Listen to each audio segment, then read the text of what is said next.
Muy buenas tardes, tengan todos ustedes, pueblo de Venezuela.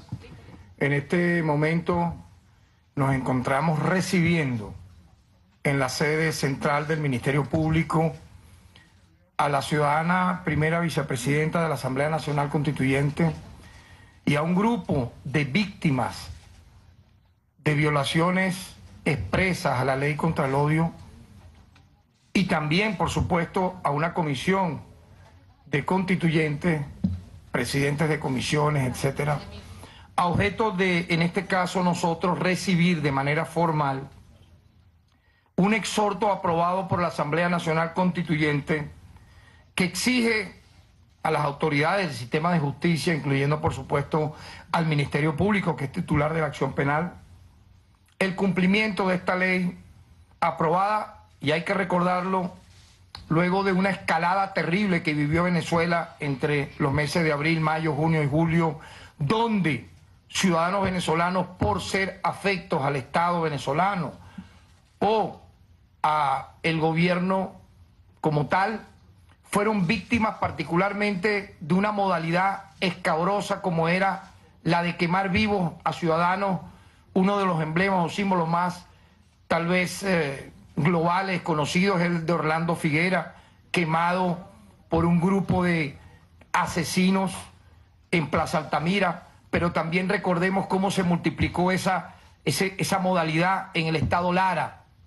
Y luego, obviamente, casos similares, como por ejemplo el de aquel abogado criminal que lanzó una botella con hielo que ocasionó la muerte, en vez de una persona que marchaba en favor del gobierno en la Avenida México, la de una vecina que salía o entraba hacia su edificio. Es decir, hay antecedentes de esta brutal acción que tiene ya monitoreados grupos de trabajo en Naciones Unidas.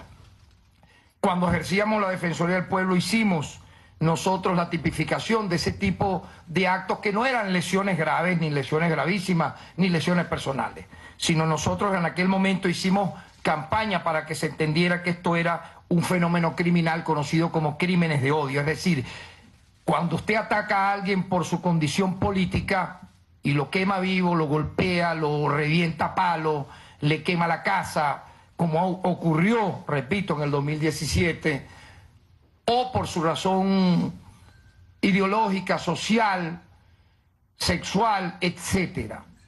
Es decir, es un fenómeno global, pero que en Venezuela tuvo un momento terrible en el 2017 y es ahora que estamos aquí reunidos porque lamentablemente, luego que se aprobara la ley de crímenes contra el odio en el año 2017, en noviembre, hemos visto con muchísima preocupación, y esto lo he conversado de manera personal con el ciudadano presidente de la República, Nicolás Maduro Moro, jefe de Estado, y con el presidente de la Asamblea Nacional Constituyente, Diosdado Cabello, la escalada progresiva y cada vez más intensa hemos observado a partir del mes de enero, cuando sujetos no electos por el pueblo pretendieron, sin éxito afortunadamente, usurpar el poder, particularmente usurpar el Ejecutivo Nacional al peor estilo de Carmona Estanga.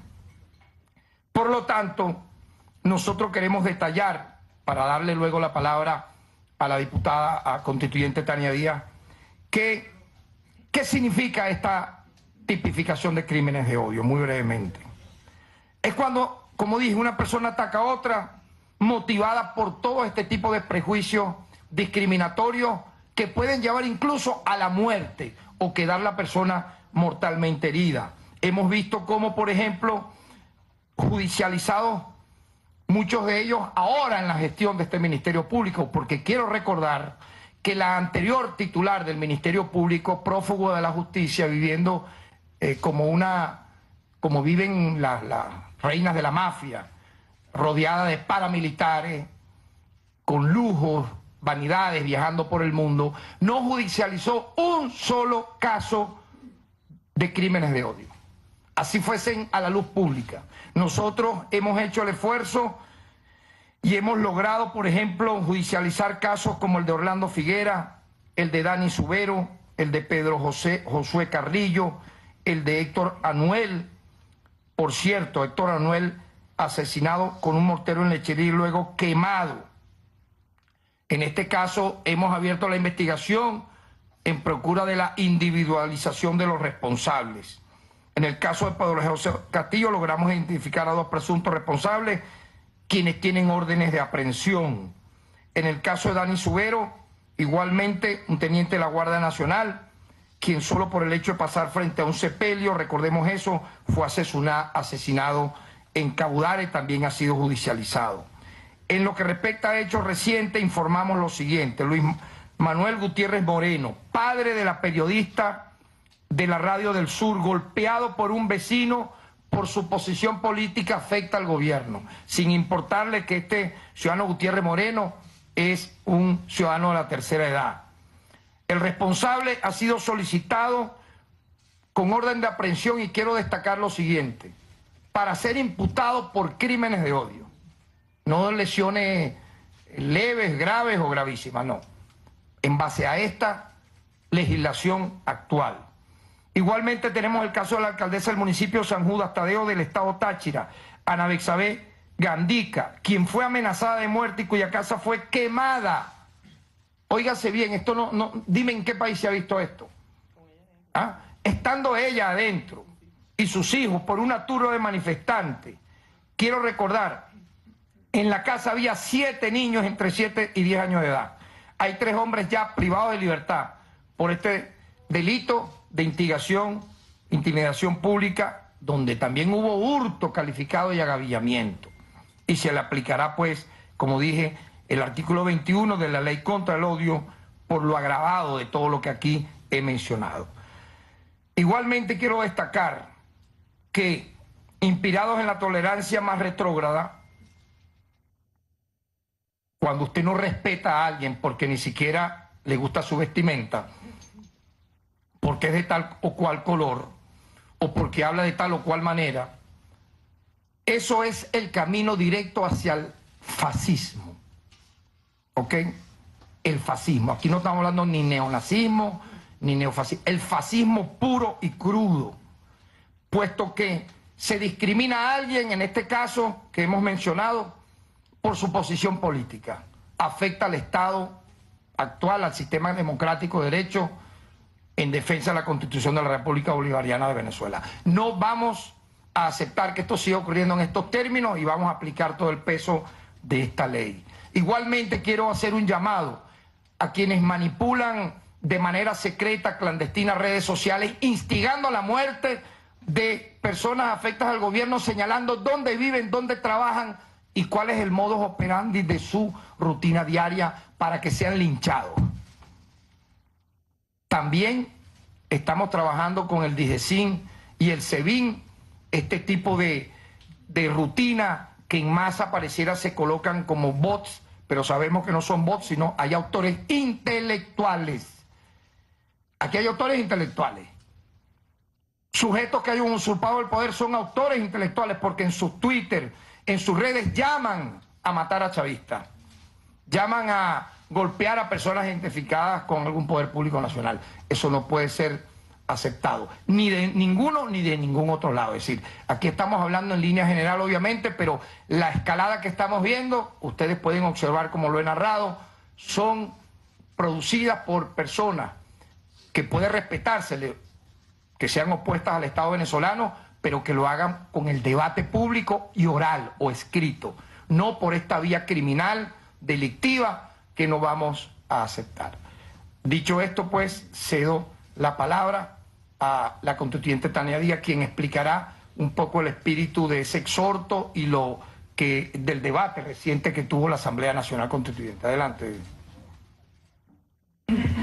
Bueno, muchas gracias, fiscal. Muchas gracias a los colegas periodistas, a los directores de la Fiscalía que se encuentran aquí, a los compañeros y compañeras constituyentes. Aquí arriba conmigo están el presidente de la Comisión de Justicia de la Asamblea Nacional Constituyente, Julio García, que es el joven aquí a la izquierda. Está Hernán Zurita, miembro de la comisión. Está Noris Herrera, que es la vicepresidenta de la Comisión de Comunas. Y por la parte de las víctimas está Zoraida Bravo y está Julio César Márquez. Gracias por acompañarnos.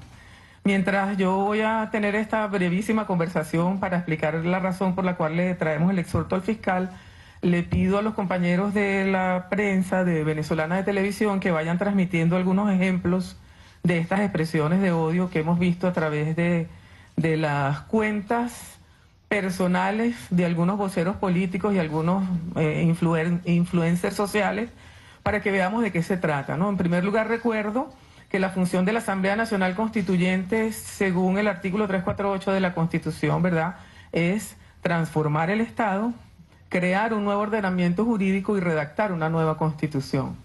En ese espíritu, y como voceras y voceros que somos de la soberanía popular, esa es nuestra función en este momento, como poder de la República por encima de los demás poderes, en el mejor espíritu de construir una Venezuela, esa que nosotros, cada una de nosotras y cada uno de nosotros, independientemente de nuestra raza, nuestra religión, nuestra condición sexual, nuestro color de piel y nuestra afiliación política, queremos para nuestros hijos y nuestras hijas. Esa es la Venezuela que estamos construyendo. Bueno, vinimos a hacer este exhorto a los poderes públicos, a los encargados de administrar la justicia, por cuanto en noviembre de 2017 la Constituyente aprobó como una de sus primeras iniciativas, conjuntamente con la Comisión de la Verdad, esta ley contra el odio y por la convivencia pacífica y la tolerancia, que es una ley como la solemos hacer en Revolución, una ley que está orientada fundamentalmente a la promoción de la tolerancia y de la paz. Exhorta a todos los entes públicos, pero también a la familia, a los medios de comunicación y a la sociedad en general, a promover una cultura de paz que es la que es realmente presente en nuestra idiosincrasia venezolana. Nosotros somos una nación donde todos caben, donde han venido todas las razas, todas las migraciones, todos los colores de piel, y esa es la Venezuela que nosotros conocemos. A partir de una intención política de desintegrar el Estado-Nación venezolano a través de un ataque sistemático a sus instituciones y a su gobierno, se ha intentado sembrar en el pueblo venezolano un sentimiento que no es nuestro, que es ese sentimiento de odio entre unos venezolanos y otros, porque es la preparatoria para un escenario de guerra que le conviene a poderes fácticos externos a Venezuela, pero que no le conviene a ningún venezolano, sea cual sea su condición en este momento. Por eso queremos hacerle un llamado a la conciencia de todo el pueblo, empezando primero por las instituciones que son las encargadas de administrar justicia, para que se aplique esta ley que busca el bienestar colectivo. Mire, el fiscal ha puesto algunos ejemplos, yo no sé si se están viendo por televisión, yo los traje por aquí, los tengo aquí. No los tengo aquí, los tienes tú allá. Están poniendo algunos voceros políticos que han puesto cosas terribles contra el ser venezolano, contra una facción política, en este caso contra el chavismo, pero cuando tú ves un senador que en referencia al presidente venezolano pone esto, o a un líder político que le dice al pueblo venezolano no se puede hacer apología de la violación a la propiedad privada, pero tampoco se puede ignorar la desesperación de comunidades que están sin luz ni agua desde hace días en pleno sabotaje al sistema eléctrico y sin poder comprar lo que necesitan con urgencia. Cuando esto lo dice un líder político e inmediatamente después hay un saqueo, por cierto, a galpones de una empresa privada de las más grandes del país, tiene que haber una responsabilidad. No se puede atentar contra la propiedad de nadie ni contra el trabajo de nadie de esa manera. Este es un influencer que tenía un programa de radio aquí, tuvo una muy lamentable participación en la que agredió a un niño por su condición, ¿verdad? Y ahora dice, yo no denigro de las mujeres a menos que sean chavistas. Yo denigro, no denigro por mujeres, sino por chavistas. Bueno, aquí hay un sacerdote que habla de la salud de José Vicente Rangel, que Dios lo guarde, nuestro querido, respetado defensor de los derechos humanos, José Vicente Rangel. Aquí Alberto Barradas no vive, menos mal que es psiquiatra, no vive en Venezuela, dice promover la cultura de convivencia y de paz, y sin embargo, miren lo que dice de su país, claro, lo dice desde fuera de su país.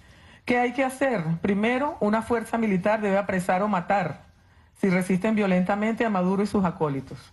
Segundo, una fuerza militar que neutralice a colectivos y Guardia Nacional sin ninguna contemplación. Tercero, darle poder civil a un diputado y obedecerle. Y cuarto, empezar la transición. Pero pasa por asesinar al presidente Nicolás Maduro. Una exdiputada dijo, si quiere conservar su vida, debe dejar el poder, ¿no?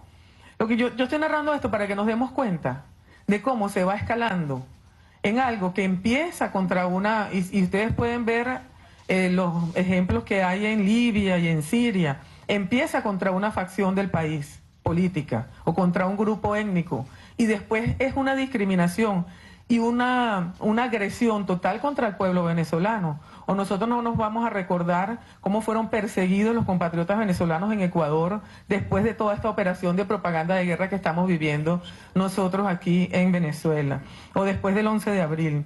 El mismo Alberto Barradas, si usted es chavista, debe sentir miedo. ¿Por qué? Porque no importa si usted es un pata en el suelo, usted es culpable de sostener corruptos y de alguna forma la justicia le llegará. La sociedad a usted los va a rechazar, así como se rechazan a los nazis. Imagínate, usted es chavista, usted está jodido, sépalo. Bueno, y así hay a la colega Madeleine García, mire lo que le dice Mario Córdoba Música, que después cerró la cuenta. Vas a morir, yo lo lamento por el horario, ¿no? Vas a morir violada y picada. Maldita, ya verás que tu muerte está pronto, se siente. Y ella recibió cientos de mensajes como estos. ¿Por qué? Por ser la periodista venezolana que estaba del lado venezolano cuando estaban desde territorio venezolano agrediendo a nuestra Fuerza Armada, a nuestro país, pues a nuestra soberanía. Y como ella lo cubrió, claro, estaba agrediendo desde territorio colombiano nuestra soberanía. Y como ella lo cubrió y descubrió la verdad, entonces recibió cientos de amenazas como estas que estamos mirando aquí. Bueno, y este es el caso de la colega Vanessa Gutiérrez. Mi papá tiene 62 años. El día 14 de marzo, un vecino incitado por su suegra lo agredió.